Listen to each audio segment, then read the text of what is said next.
Hey, good morning everybody. I'm Will Taylor and I'm going to be a senior computer science major at TCU this year. And while I've been here at Atmos, the big thing that my work has been about has been apps.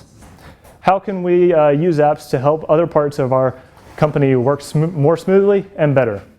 So the biggest project that I've been working on while I've been here is the BPIM status app. And this is an app that we built for revenue management that lets them look at their BPIMs that they have in real time.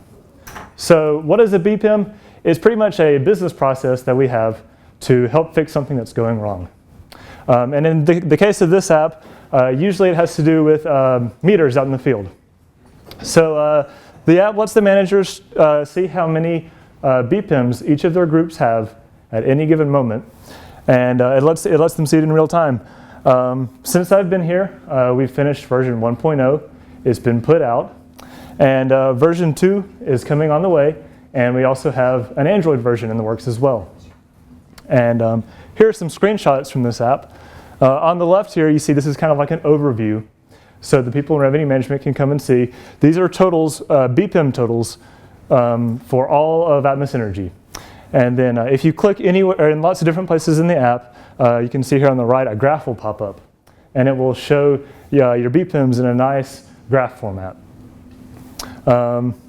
So anyway, going on, we have details. This lets the managers break these BPIMs down into geographical or team-based areas. So they can see how many BPIMs are in Colorado right now. On the right there, we have a search feature.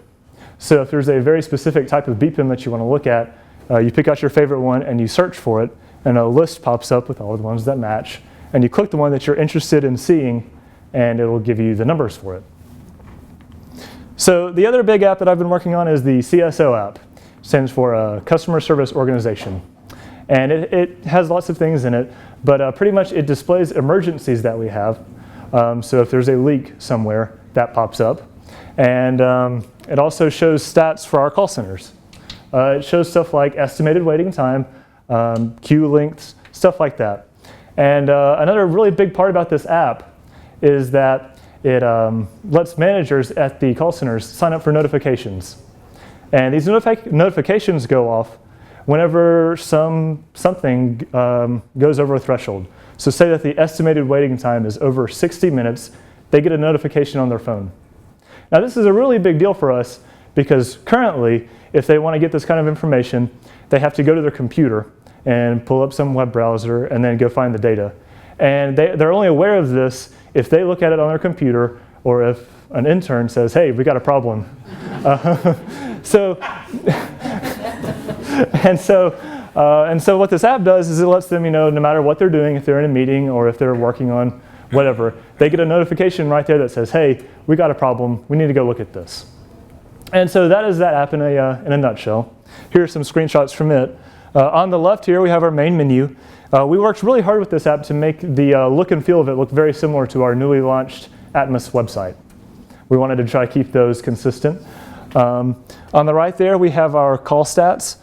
So that's what shows all the statistics from our call centers. Here we have emergencies on the left. So that'll show the emergencies that happen.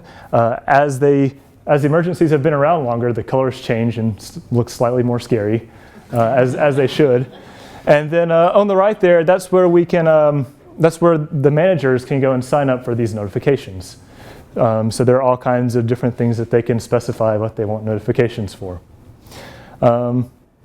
So those have been my biggest projects, but there have been lots of other smaller things that I've done here. I've been working on another entire app with my boss, the operations app. It lets people see forecasts for their districts. I've been working a lot on how to do these notifications because that's not as easy as it sounds all the time.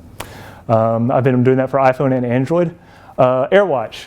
AirWatch is what we use. We have our own Atmos App Store. And we've been figuring out how to get these apps on the Atmos App Store once we've made them. Touch ID. So on iPhones, you have the fingerprint scanner. We have these built into all of our iPhone apps to provide extra security.